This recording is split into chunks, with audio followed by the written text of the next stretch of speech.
Harry Potter and the Sorcerer's Stone. Written by J.K. Rowling. Harry Potter and the Sorcerer's Stone. Chapter 1. The Boy Who Lived. Mr and Mrs Dursley of number 4 Privet Drive were proud to say that they were perfectly normal, thank you very much.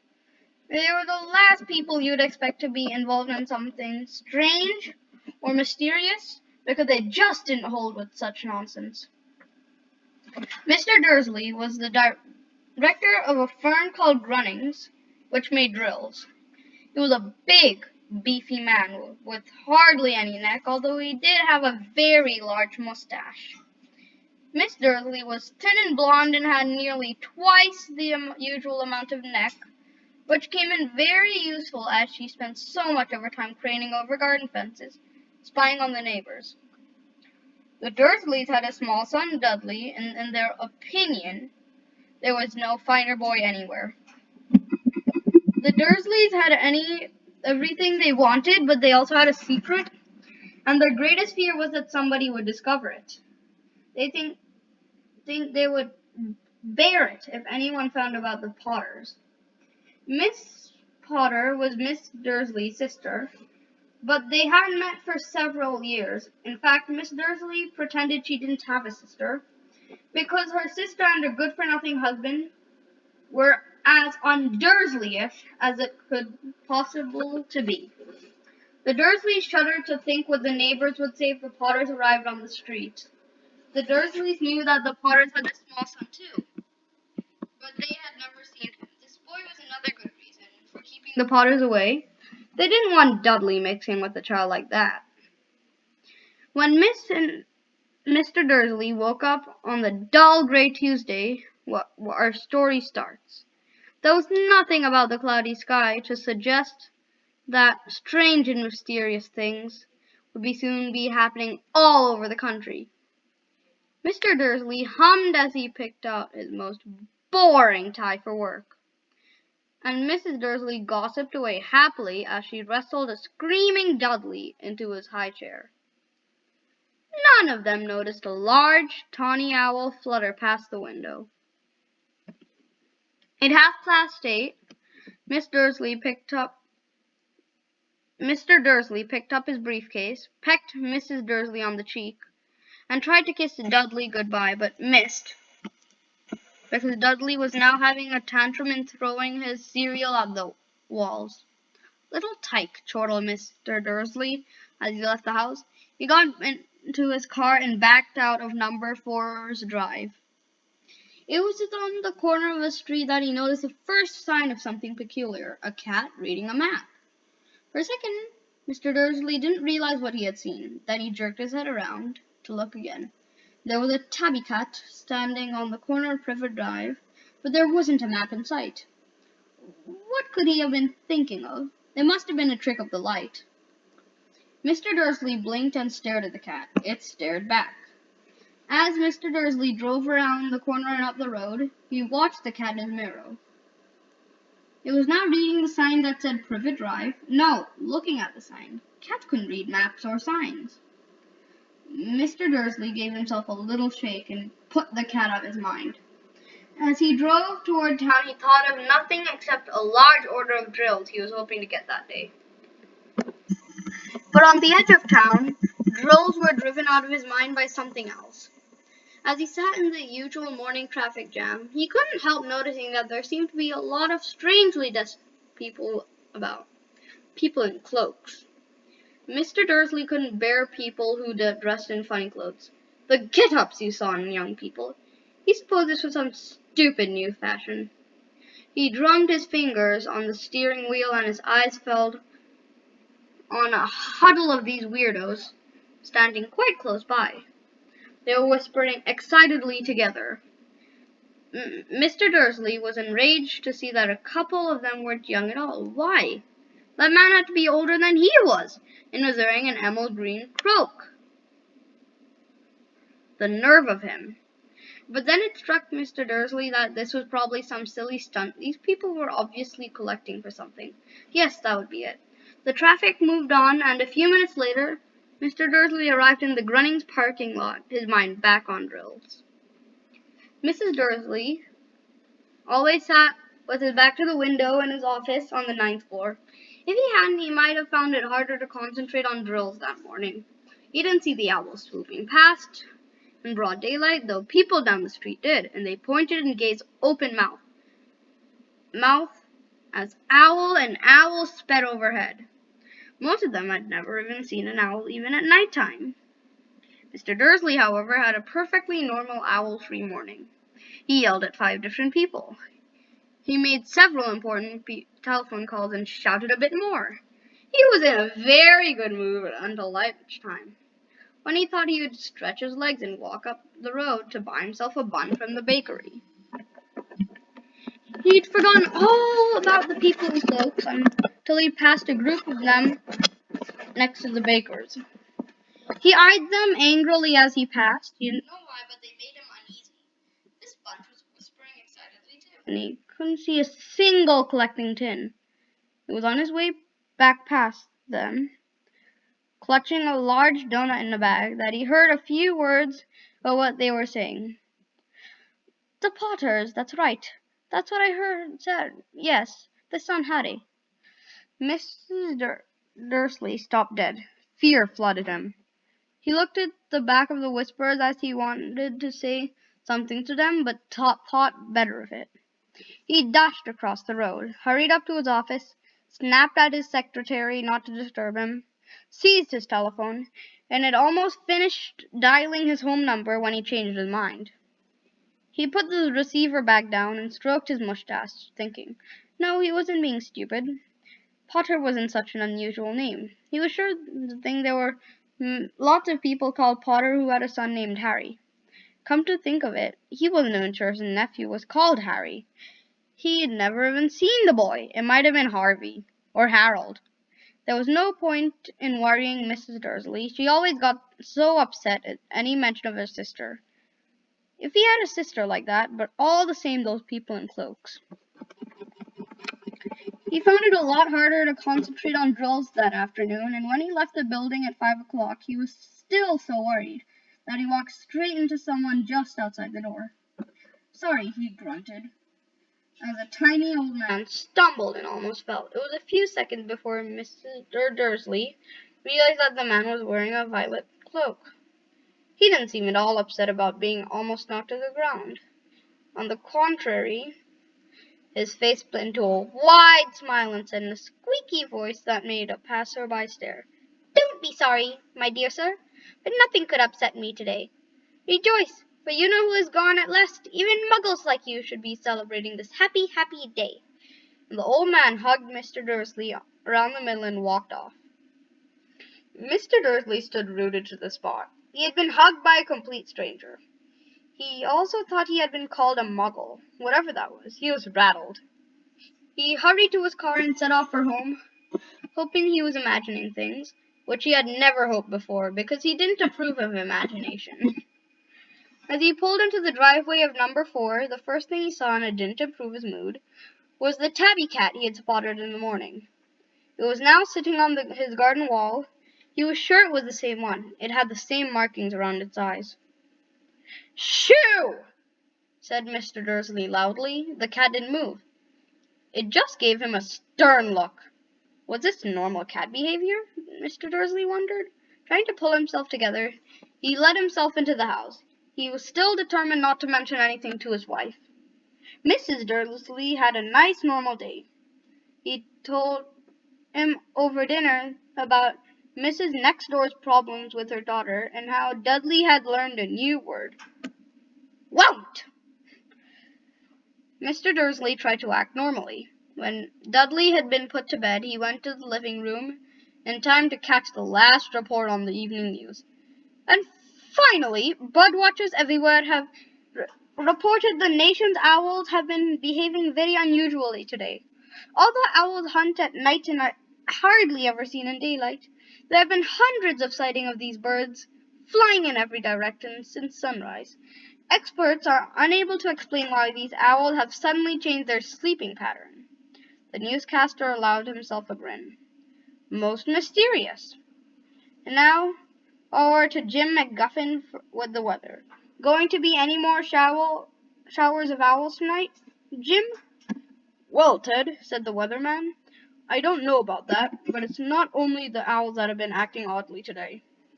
Viewers as far apart as Kent, Yorkshire, and Dundee have been phoning to tell me that instead of the rain I promised yesterday, they've had a downpour of shooting stars.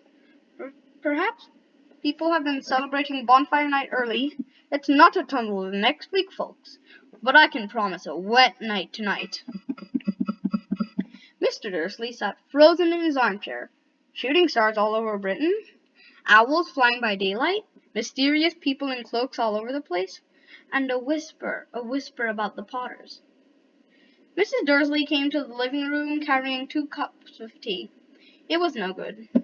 He'd have to say something to her. He cleared his throat nervously. Petunia, dear, you haven't heard from your sister lately, have you?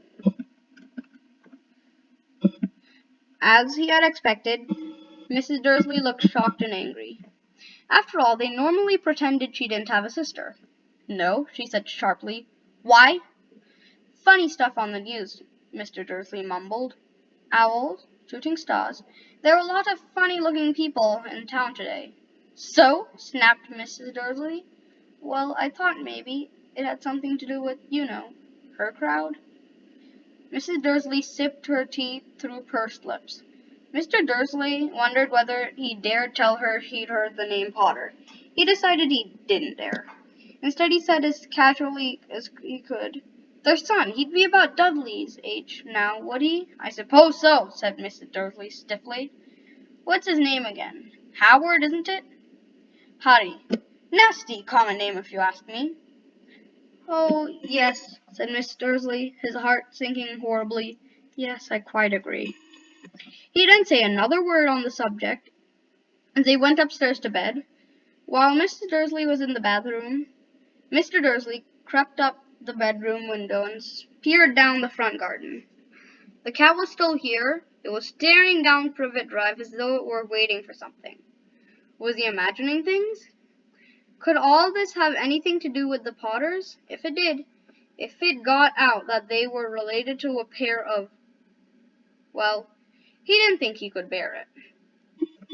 The Dursleys gone to bed. Miss Dursley fell asleep quick, but Mr. Dursley lay awake, turning it all over in his mind. His last comforting thought before he fell asleep was that even if the Potters were involved, there was no reason for them to come near him and Mrs. Dursley. The Potters knew very well what he and Petunia thought of them and their kind. He couldn't see how he and Petunia could get mixed up in anything that might be going on.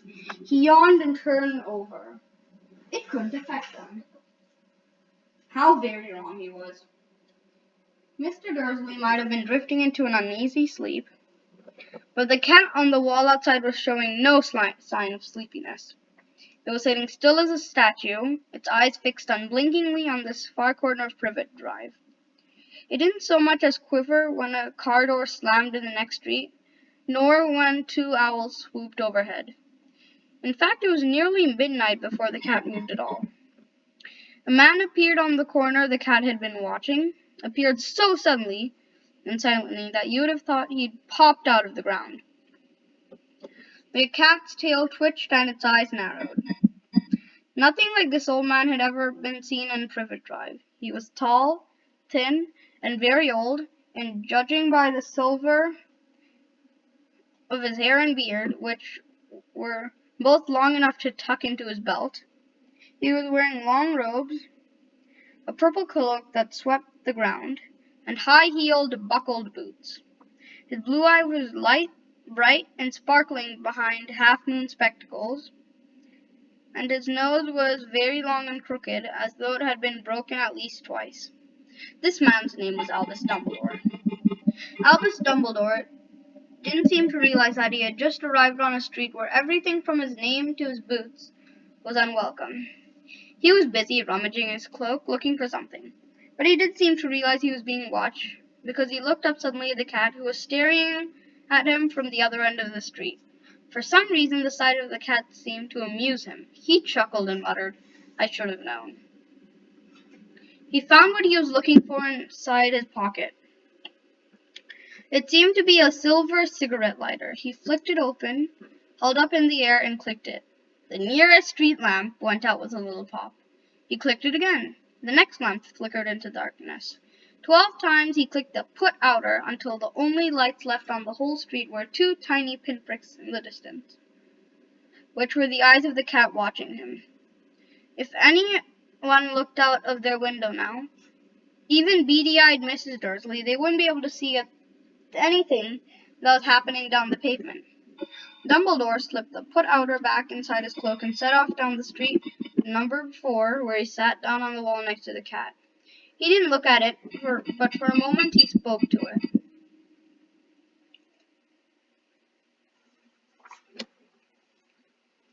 "Fancy seeing you here, Professor McGonagall." He turned to smile at the tabby, but it had gone. Instead, he was smiling at a rather severe-looking woman who was wearing square glasses, exactly the shape of the markings the cat had around its eyes. She, too, was wearing a cloak, an emerald one. Her black hair was drawn into a tight bun. She looked distinctly ruffled. "How did you know it was me?" she asked. "My dear Professor, I've never seen a cat sit so stiffly." "You'd be stiff if you were sitting on a brick wall all day," said Professor McGonagall. "All day?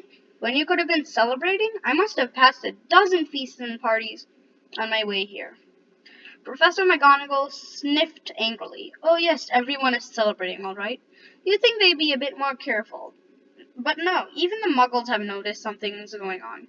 It was on their news." She jerked her head back to the Dursleys' dark living room window. "I heard it. Flocks of owls, shooting stars. Well, they're not completely stupid. They were bound to notice something. Shooting stars down in Kent. I bet that was Daedalus Diggle. He never had much sense." "You can't blame them," Dumbledore said gently.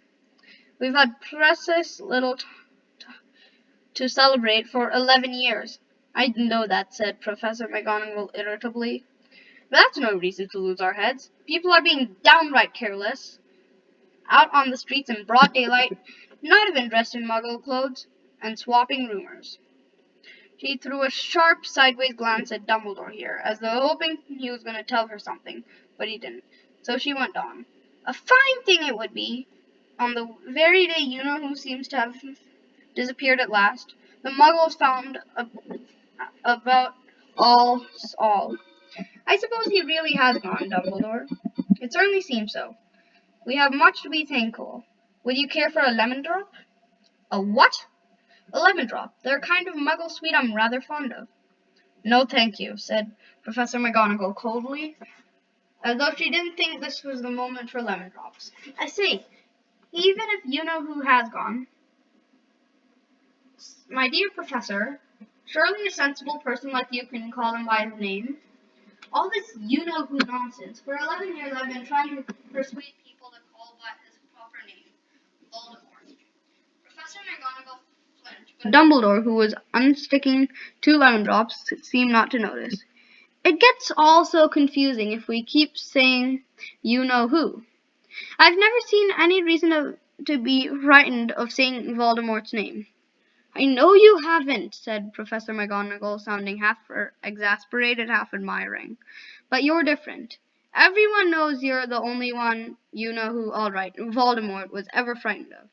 "You flatter me," said Dumbledore calmly. "Voldemort has powers I will never have, only because you're too, well, noble to use them. It's lucky it's dark. I haven't blushed so much since Professor McGonagall and Madame Pomfrey told me she'd liked my new earmuffs." Professor McGonagall shot a sharp look at Dumbledore and said, "The owls are nothing next to the rumors that are flying around. You know what everyone's saying about why he disappeared, about what finally stopped him?" It seemed that Professor McGonagall had reached the point she was most anxious to discuss. The real reason that she had been waiting on a cold, hard wall all day, for neither a cat nor as a woman. She fixed Dumbledore with a piercing stare, as she did now. It was plain that whatever everyone was saying, she was not going to believe it until Dumbledore told her it was true. Dumbledore, however, was choosing another lemon drop and did not answer. What they're saying, she pressed on, is that last night Voldemort turned up in Godric's Hollow. He went to find out the Potters. The rumors that Lily and James Potter are that they're dead. Dumbledore bowed his head. Professor McGonagall gasps. Lily and James! I can't believe it. I didn't want to believe it. Oh, Albus. Dumbledore reached out and patted her on the shoulder. I know, he said heavily. Professor McGonagall's voice trembled as she went on. That's not all. They're saying he tried to kill the Potter's son, Harry. But he couldn't. He couldn't kill that little boy. No one knows why. Or how. But they're saying that when he couldn't kill Harry Potter, Voldemort's power somehow broke, and that's why he was gone. Dumbledore nodded glumly. It's true, faltered Professor McGonagall. After all he's done, all the people he's killed, he couldn't kill a little boy. It's just astounding of all the things that could stop him. But how in the name of heaven did Harry survive? We can only guess, said Dumbledore. We may never know. Professor McGonagall pulled down a lace handkerchief and dabbed at her eyes beneath her spectacles. Dumbledore gave a great sniff as he took a golden watch from his pocket and examined it. It was a very odd watch. It had 12 hands but no numbers. Instead, little planets were moving around the edge. It must have made sense to Dumbledore because he put it back into his pocket and said, Hagrid's late. I suppose it was he who told you I'd be here, by the way? Yes, said Professor McGonagall, and I don't suppose you're going to tell me why you're here of all places. I've come to bring Harry to his aunt and uncle. They're the only family he has left now. You can't mean the people who live here, cried Professor McGonagall, jumping to her feet and pointing at number 4. Dumbledore, you can't. I've been watching them all day. You couldn't find 2 people who are less like us, and they've got this son. I saw him kicking his mother all the way up the street, screaming for sweets. Harry Potter, come and live here. It's the best place for him, said Dumbledore firmly. His aunt and uncle will be able to explain everything to him when he's older. I've written them a letter. A letter? Repeated Professor McGonagall faintly, sitting back down on the wall. Really, Dumbledore? You think you can explain all this in a letter? These people will never understand him. He'll be famous. He'll be a legend. I wouldn't be surprised if today was known as Harry Potter Day in the future. There will be books written about Harry. Every child in the world will know his name. Exactly, said Dumbledore, looking very seriously over the top of his half-moon glasses. It would be enough to turn any boy's head. Famous before he can walk and talk. Famous for something he won't even remember. Can you see how much better off he'll be growing up away from all that until he's ready to take it? Professor McGonagall opened her mouth, changed her mind, swallowed, and then said, Yes, you're right, of course. But how was the boy getting here, Dumbledore? She eyed his cloak suddenly as she thought he might be hiding Harry underneath it.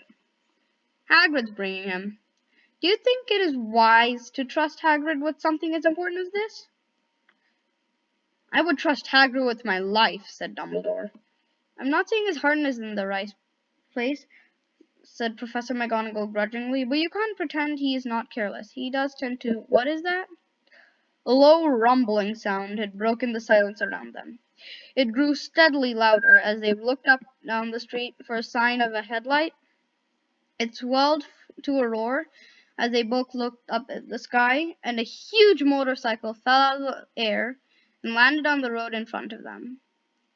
If the motorcycle was huge, it was nothing to the man sitting astride it. He was almost twice as tall as a normal man, and at least 5 times as wide. He looked simply too big to be allowed, and so wild, long tangles of bushy black hair and beard hid most of his face. He had hands the size of trash can lids, and his feet in their leather berths were like baby dolphins. In his vast muscular arms he was holding a bundle of blankets. Hagrid, said Dumbledore, sounding relieved. At last. Where did you get that motorcycle? Borrowed it, Professor Dumbledore. Sit, said the giant, climbing off it. Carefully the motorcycle as he spoke. Young Sirius Black lent it to me. I've got him, sir. No problems, were there? No, sir. House was almost destroyed, but I got him out all right before the muggles started swarming around. He fell asleep as we were flying over Bristol. Dumbledore and Professor McGonagall bent over the bundle of blankets. Inside, just visible, was a baby boy fast asleep. Under a tuft of jet black hair over his forehead, they could see a curiously shaped cut like a bolt of lightning. "Is that where?" whispered Professor McGonagall. "Yes," said Dumbledore. "He'll have that scar forever." "Couldn't you do something about it, Dumbledore?" "Even if I could, I wouldn't. Scars can come in handy. I've worn myself above my left knee. That's a perfect map of the London Underground." "Well, give him here, Hagrid. We'd better get over this." Dumbledore took Harry in his arms and turned towards the Dursleys' house. Could I say good-bye to him, sir?" asked Hagrid. He bent his great shaggy head over Harry and then gave him what might have been a very scratchy, whiskery kiss. Then suddenly Hagrid let a howl like a wounded dog. "Shh!" hissed Professor McGonagall. "You'll wake the muggles." "So sorry," sobbed Hagrid, taking out a large spotted handkerchief and burying his face in it.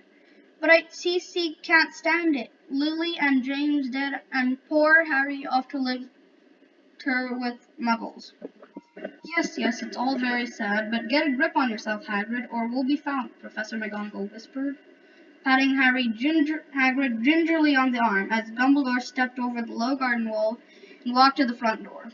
He laid Harry gently on the doorstep, took a letter out of his cloak, tucked it inside Harry's blankets, and came back to the other two. For a full minute, the three of them stood and looked at the little bundle. Hagrid's shoulders looked. Professor McGonagall blinked furiously, and the twinkling light that shone from Dumbledore's eyes seemed to have gone out. "Well," said Dumbledore finally, "that's it. We have no business staying here. We might as well go and join the celebrations." "Yes," said Hagrid in a muffled voice. "I'll be taking Sirius his bike back. Good night, Professor McGonagall." "Professor Dumbledore, sir." Wiping his streaming eyes on his jacket sleeve, Hagrid swung himself onto the motorcycle and kicked the engine to life. With a roar it rose into the air and off into the night. "I shall see you soon, I expect, Professor McGonagall," said Dumbledore, nodding to her. Professor McGonagall blew her nose in reply. Dumbledore turned and walked down the street. In the corner he stopped and took out the silver put-outer.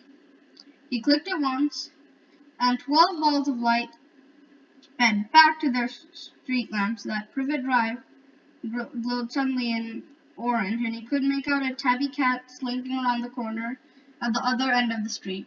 He could just see the bundle of blankets on the step of number 4. "Good luck, Harry," he murmured. He turned on his heel, and with a swish of his cloak he was gone. A breeze ruffled the neat hedges of Privet Drive, which lay silent and tidy under the inky sky, the very last place you would expect astonishing things to happen. Harry Potter rolled over inside his blankets without waking up. One small hand closed on the letter beside him, and he slept on, not knowing he was special, not knowing he was famous, not knowing he would be woken up in a few hours' time by Mrs. Dursley's scream as she opened the front door to put the milk bottles, nor that he would spend the next few weeks being prodded and pinched by his cousin Dudley. He couldn't know at this very moment people meeting in secret all over the country were holding up their glasses and saying in hushed voices, "To Harry Potter, the boy who lived." That is the end of chapter 1.